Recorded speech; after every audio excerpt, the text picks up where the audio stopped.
Ajá. Pero porque ahí sale otra terminología a la que está A ver, diciendo. permítame. Ah, no, sí, sí, perdón. Este es el ánodo, este es el cátodo. Perdón, perdón, perdón.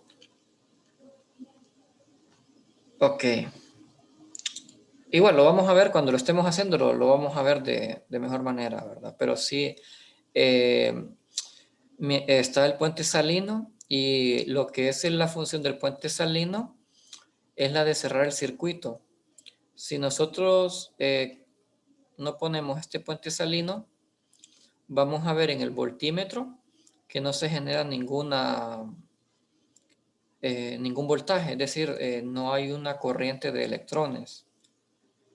Entonces, en el momento en que nosotros introducimos el puente salino, se cierra el circuito y podemos ver cómo hay un valor en el voltímetro. Muy importante eso, ¿verdad? En sí, ¿verdad? Este va a ser el ánodo, es decir, que este va a tener una carga positiva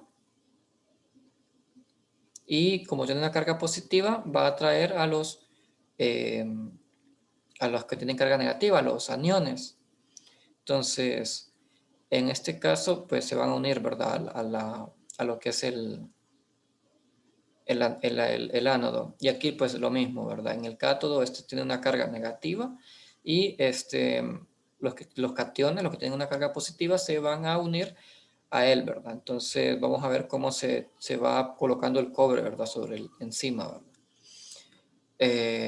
Igual esto se mira mucho mejor, ¿verdad? De manera presencial, allá en el laboratorio se mira muy, muy bien, ¿verdad? Todo esto, pero es lo que tenemos. Lo vamos a ver en el simulador, pero también se mira bastante bien, pero no es lo mismo, pero dice, mira. Pero en la electrolisis, la corriente de los electrones es diferente, ¿verdad? Eh, sí, es que en la electrólisis en sí, para empezar, están en un solo recipiente todos, ¿verdad? Y se separan los iones en sí. Mientras que aquí vamos a tener un flujo de corriente, eh, ya les explico más o menos, donde va a ir todo el circuito, ¿verdad? Todo aquí van a ir los electrones, pero van a estar recirculando en sí, van a estar recirculando. Por eso es que ustedes miran cómo a medida de que nosotros no cerremos el circuito, no se da el flujo de electrones por lo mismo, ¿verdad? Porque no está cerrado el circuito. Es como, a ver, ¿cómo les digo? Es como que si ustedes tocan, digamos, es como que, vaya, les voy a poner un ejemplo así para que lo vean. Como hay momentos en que no se cierra el circuito y no pasa la corriente. Ustedes han visto cómo las ardillas o los pajaritos pueden caminar sobre los cables de alta tensión y no les pasa nada. Es por el polo tierra. Sí, pero es que el polo tierra viene siendo lo mismo, que el circuito no se ha cerrado.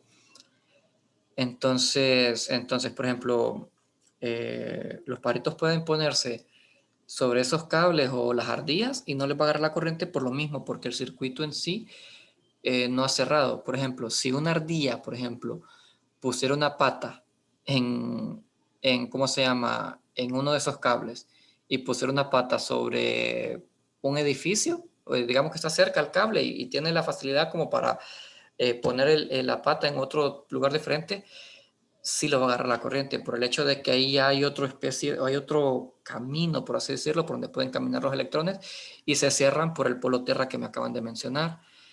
Pero no va a ser lo mismo, por ejemplo, que una persona, porque así ocurren muchos accidentes, ¿verdad? De esos horribles accidentes con corriente, que una persona sin querer lo toque, digamos que está subido en un árbol o está subido en una escalera y toca un cable de esos, ¿verdad? Lo va a agarrar la corriente por lo mismo, ¿verdad? Porque se ha cerrado el circuito, ¿verdad? Solamente que en ese caso el circuito es el suelo, ¿verdad? Y ahí es donde los agarra la corriente. Entonces algo así viene haciendo el puente salino, ¿verdad? Mientras no se cierre el circuito, no va a haber electricidad, no va a haber corriente. O sea que la energía puede ser ilimitada y fluyendo, o siempre hay alguna deterioración, al menos de electrolitos. ¿Cómo?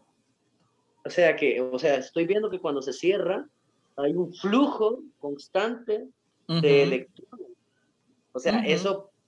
eso siempre está o siempre llega a un punto en que es limitado Sí por se ser limita.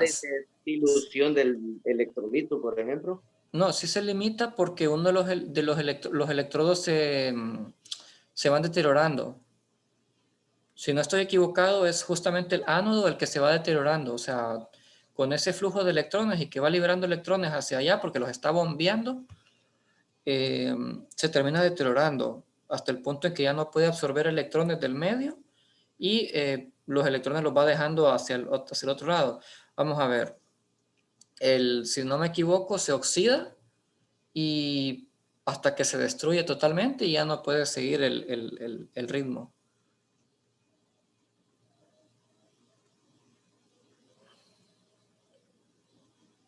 No sé si me explico. Sí, Es, por Claro, ejemplo, claro. es como cuando, por ejemplo, algo similar ocurre en las estructuras de metal. Hay corriente eléctrica al final ahí, ¿verdad? Aunque no haya así algo que lo esté induciendo, pero sí, ¿verdad? Siempre hay una estructura de ellas que se va corroyendo. Ya lo vamos a ver justamente ese ejemplo, que es el de la, tiene un nombre este hombre. Está el pasivado y está el otro, la protección catódica. Ya lo vamos a hablar de eso, más bien de la protección catódica. Pero sí, siempre hay uno de los electrodos que se pierde. Entonces ya una vez que se pierde, pues ya no puede seguir, ¿verdad? Haciendo su función. Pero sí, este es el que bombea los electrones hacia el otro, ¿verdad? Y ahí está, ¿verdad? De aquí se absorben los electrones. Solamente que recuerden que en esta estructura, en el electrolito, se van a estar añadiendo los electrones, ¿verdad? Pues aquí lo pueden ver, ¿verdad? Que de los átomos de zinc está dejando electrones en el electrodo.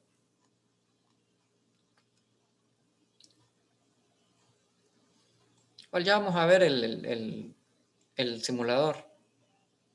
Entonces, los pasos son estos, ¿verdad? Se añade el sulfato de cobre en un beaker, se añade otra solución de sulfato de zinc en otro diferente, se introduce en el vaso con sulfato de cobre, se agrega lo que es el cobre, el electrodo de cobre, y en la que contiene la solución de sulfato de zinc se añade el electrodo de zinc. Se conecta el zinc al polo negativo del voltímetro y la del cobre al positivo. Y ustedes ahí van a ver que en el voltímetro no pasa ningún cambio, sigue con 0 voltios, ¿verdad?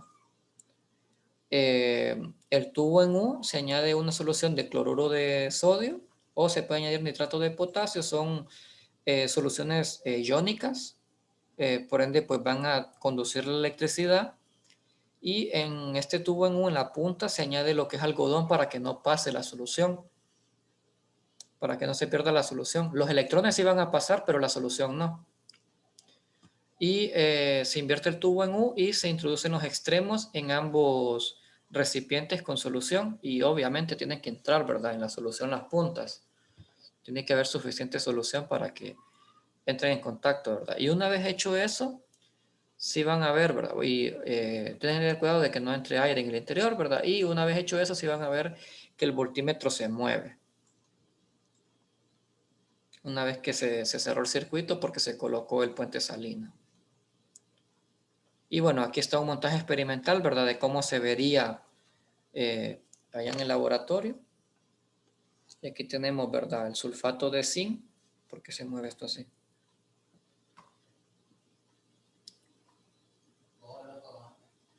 Tenemos aquí, ¿verdad? Lo que es el sulfato de zinc, la lámina de zinc. La lámina de zinc está conectada al voltímetro. Aquí tenemos el sulfato de cobre con una lámina de cobre en su interior conectado al polo positivo, ¿verdad? Del voltímetro. Y podemos ver lo que es el puente salino. Ahora este es un tubo en U gigante, ¿verdad? Pero igual funciona, ¿verdad? Que debe tener nitrato de plata. Entonces, si este tubo en U, este que está aquí, si este tubo en U no estuviera, aquí en el marcador del voltímetro dijera 0. Una vez que se ingresa el tubo en U, es que podemos ver que hay datos, ¿verdad? Y si no me equivoco, si nosotros aumentáramos la concentración de estas soluciones, este número estaría aumentando, ¿verdad? O si lo estuviéramos diluyendo, probablemente estuviera disminuyendo también, ¿verdad? ¿Y cómo lo podríamos diluir? Agregando agua. Ok. ¿Cómo dijo qué polo va a qué? ¿Del Eh, voltímetro? ok. Este color rojo es el que les indica por lo general, ¿verdad? Este tendría que ser color negro, ¿verdad? Pero sí, este color rojo es el que le indica cuál es el polo positivo, ¿verdad? Del voltímetro. Y este azul, que por lo general es negro, sería el negativo.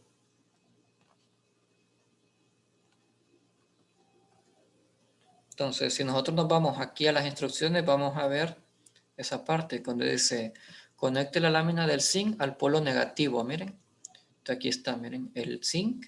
Yo conozco el zinc porque es color gris y el cobre porque es color de este naranja, rojizo, dorado. Entonces, el zinc va al polo negativo y el cobre va al polo positivo. Igual ya lo vamos a hacer, ¿verdad? En el simulador.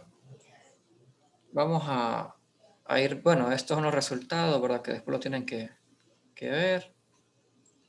Vamos a hablar de esto.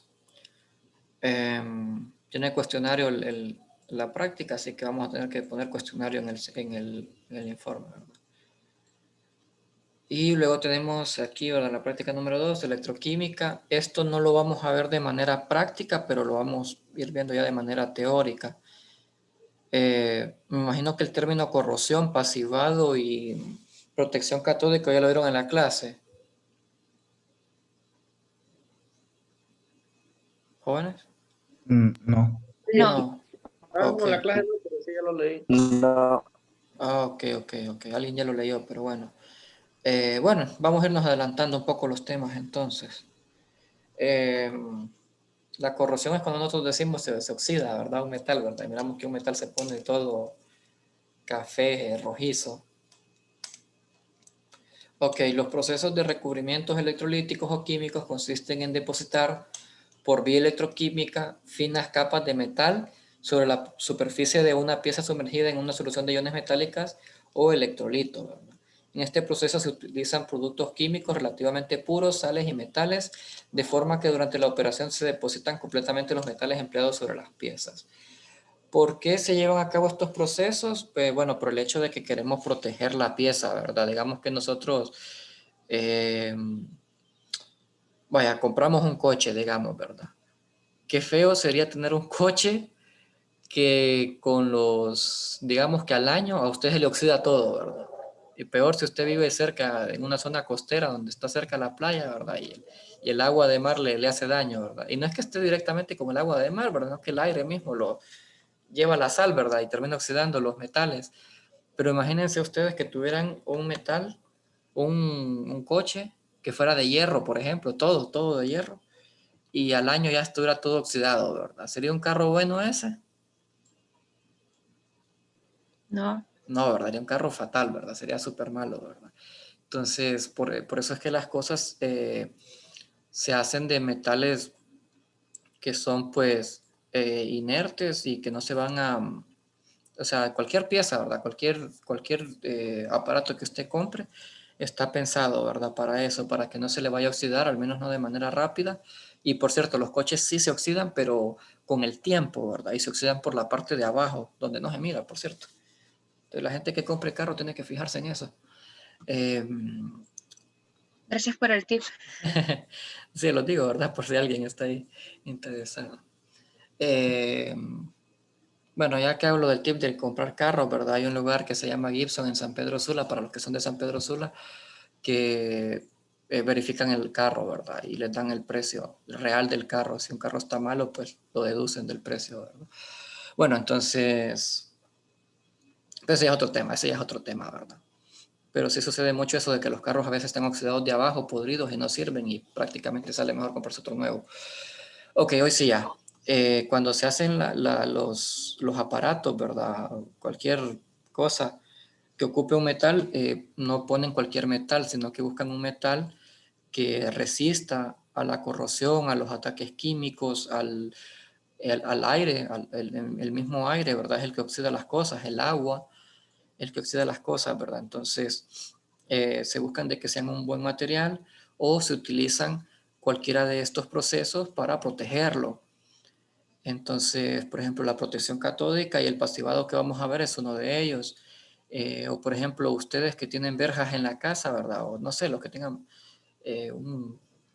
algo afuera, ¿verdad? En su casa, ¿verdad? O balcones, se fijan que se pintan, ¿verdad? Y es justamente por lo mismo, porque la pintura va a recubrirlo y va a protegerlo de que se oxide. A ver, usted compre un balcón y líjelo, quítele la pintura y dele tiempo y ya va a ver lo que le va a ocurrir.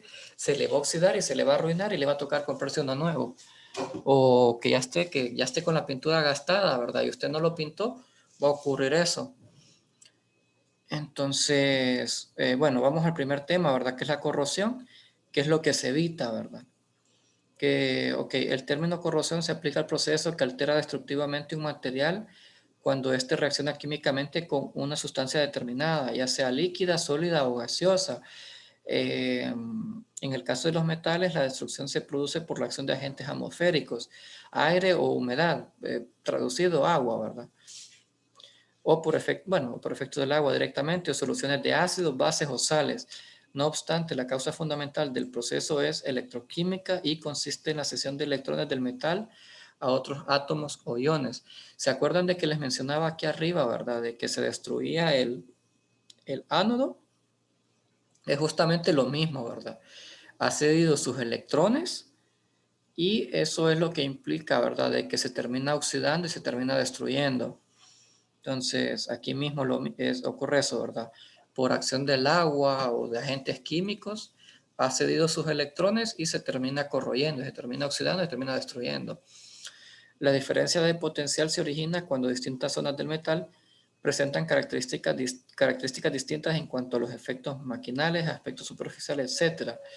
Y, por ejemplo, un metal parcialmente sumergido en agua o recubierto en un sector por suciedad, esa es otra cosa, ¿verdad? La suciedad también. Mientras que otro esté limpio, puede ocurrir también que haya soldaduras con el mismo u otro metal que generen pares galvánicos. Esto es muy importante. Por todas las razones apuntadas, una zona del metal se convierte en ánodo y otra en contacto con ella como cátodo. Y como mirábamos anteriormente, ¿verdad? El ánodo es el que se destruía y el cátodo es el que se mantenía, ¿verdad? Sin diferencias. Entonces, en la mayoría de los casos de corrosión, los productos son insolubles y pueden presentarse dos casos. Se producen escamas poco adherentes, como por ejemplo el óxido de hierro, y se producen sustancias que impiden la continuación del ataque, como el óxido de aluminio, que lo vamos a ver aquí con el pasivado y con la protección catódica.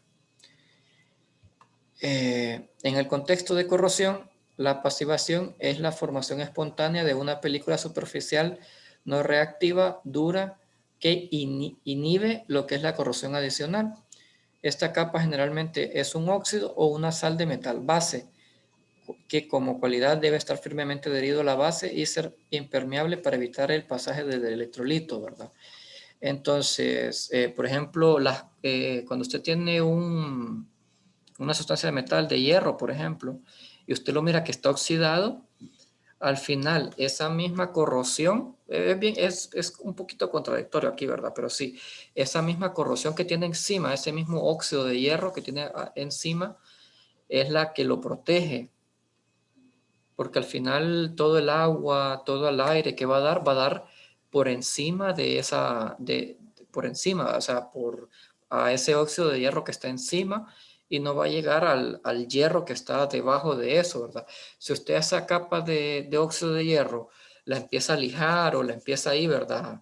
Con algo, a quitarlo, a remover todo ese óxido de hierro, va a volver a tener hierro. O sea, ahí lo va a volver a ver que tiene otra vez esa capa grisácea, ¿verdad? Brillante, que es la característica del hierro. Sin embargo, ya se consumió, ¿verdad? Algo de hierro en ese óxido de hierro y se perdió. Entonces, no es como que muy recomendable que el pasivado sea el mismo hierro. Por lo general, lo que les digo es que se utiliza la pintura para protegerlo. O otras sustancias químicas, ¿verdad? Bajo condiciones normales de pH y concentración de oxígeno, la pasivación se considera en los materiales tales como el aluminio, hierro, zinc, magnesio, cobre, acero inoxidable, titanio y silicio. Entonces, cuando ustedes tienen estas sustancias que son altamente corrosivas, se puede utilizar el pasivado. Y algunos metales tienen una tendencia natural al pasivado. Otros, como el hierro, generan una capa de óxido que forma con el metal base un par galvánico en el cual el hierro resulta el más electronegativo, ánodo, y por lo tanto favorece su destrucción. Además, esta capa de óxido es escamosa, fácilmente desprendible de la base y expansiva, con lo cual arrastra las capas de protección de hierro, de pinturas, recubrimientos, etcétera, lo que les estaba mencionando. Y si bien el óxido de hierro natural no puede considerarse como el método de pasivado, existen métodos artificiales para obtener el pasivado de hierro. Es lo que les mencioné. El ácido nítrico ataca la mayor parte de los metales, ya que este es un agente oxidante fuerte. Incluso puede oxidar a lo que es la plata y el cobre. Las únicas excepciones son los metales nobles como el oro, platino e iridio. Y algunos metales como el hierro, el cromo y el aluminio no son atacados porque se pasivan ellos solos. Es decir, se forman una fina capa de óxido que protege el metal del ataque del ácido. Con el zinc ocurre algo similar, pero finalmente la capa de óxido es atacada por el ácido nítrico y se termina oxidando del todo. En todos los casos tienen lugar reacciones redox y el ácido nítrico es un potente agente oxidante. Ok. Y bueno, aquí están por qué pasivar el hierro, ¿verdad? Previene la corrosión, extendiendo la vida útil del mismo, que les decía, ¿verdad? Usted no le va... Un carro que dure un año no sirve, ¿verdad? Ocupa un carro que le dure más tiempo. Entonces, claro, el carro está hecho de ciertos materiales, ¿verdad? Pero igual la pintura sirve para eso. Por eso es que pintan los carros. Y bueno, elimina el hierro libre de la superficie. Este hierro libre cataliza reacciones de degradación cuando va como contaminante en preparaciones, disminuyendo el periodo de vida útil de las mismas. Y luego tenemos la protección catódica, que también es otra forma de proteger, ¿verdad? Las piezas de metal, que es una técnica para controlar la corrosión galvánica de una superficie de metal, convirtiéndola en el cátodo de una celda electroquímica. Y entonces, si se recuerdan, ¿verdad? El cátodo es el que no se destruye en la celda electroquímica, mientras que el ánodo sí. En otras palabras, vamos a insertarle un ánodo, ¿verdad? Va a ser otra pieza de metal que es más corrosible. Entonces es muy utilizado, por ejemplo, en las actividades navales. Estamos hablando de lugares donde hay agua y sal, ¿verdad? En el mar, para proteger estructuras sumergidas y estructuras costeras. Se utiliza también para proteger los interiores de los tanques de almacenamiento de agua. Obviamente, ¿verdad? Si usted consume agua de un recipiente que está corroído por dentro, pues esa agua ya está contaminada, no va a servir. El método más sencillo de aplicar la protección catódica es mediante la conexión del metal a proteger con otro metal más fácilmente corroíble al actuar como ánodo de una celda electroquímica. ¿Cuál es el chiste de esto? Que a la hora de que se corroa algo, se corroa el metal que sirve de ánodo y no el metal que usted está protegiendo, que es el que va a servir de cátodo. Entonces, puede ser que ustedes ven que, por ejemplo, hay, bueno, los que sepan un poco del tema, ¿verdad? Que se colocan tornillos o pernos, ¿verdad? De cierto material y los remaches, no sé cómo se llaman los remaches y las tuercas, creo que son, ¿verdad? Las otras, las que van a la orilla, son de otro material diferente porque se prefiere que se lleguen a oxidarse esas piezas antes que el tornillo que va sujetando ahí, ¿verdad? No sé si alguien ha visto un ejemplo de esto. Con el tiempo, ese remache es el que se oxida y el otro queda intacto. Y claro, ¿verdad? Después se tienen que sustituir, pues, para que sirva, para que siga haciendo el mismo efecto y no se y no se oxide ese tornillo. No sé si me van entendiendo hasta aquí. Sí, pero no, o sea, no, como sería bueno tener un ejemplo, Ok, porque ok. no, Voy a buscar un para ejemplo verlo entonces mejor. para... Sí, vamos a ver. Voy a buscar un ejemplo en internet para ver si hay alguna imagen interesante que podamos observar.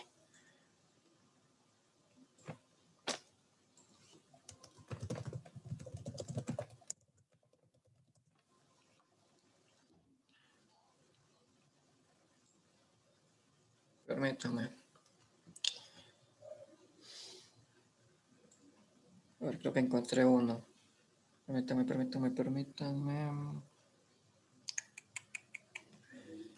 Ah,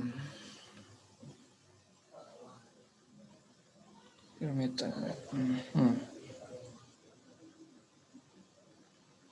Es que no hay uno que esté así como que bien explícito.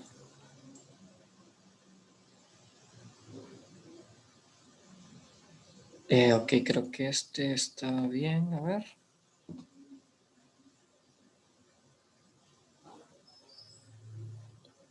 Este no se mira bien.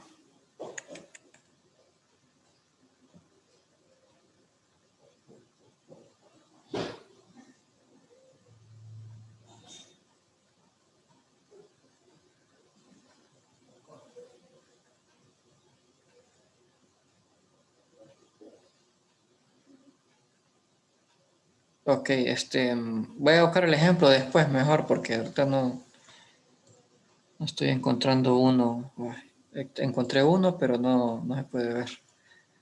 Ay, ay, ay. No, después lo voy a buscar. Permítame.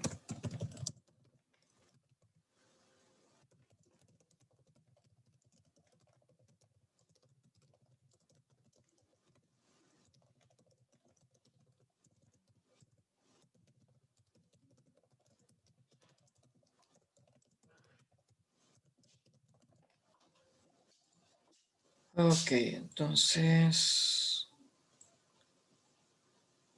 Permítame. No decía.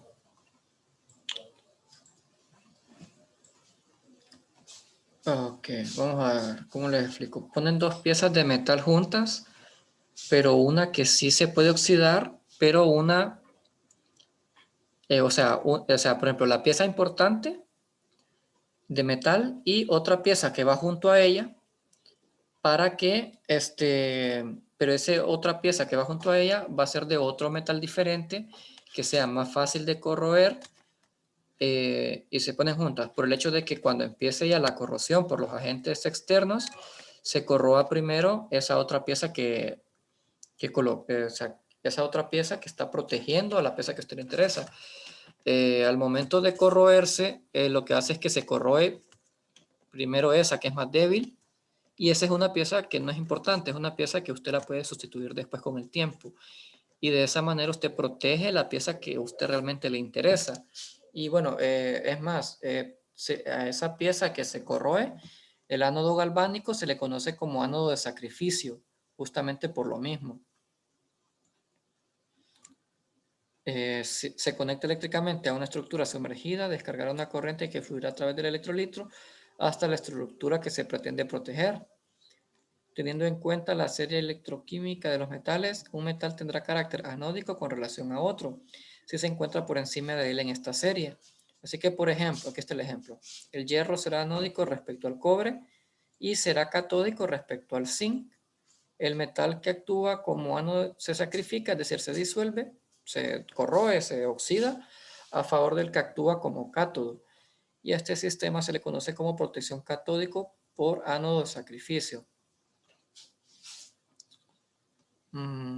Voy a buscar un ejemplo más claro para dárselo, ¿verdad? Pero va a ser después de la clase. Y si no hay preguntas hasta ahora, empezaríamos con el simulador.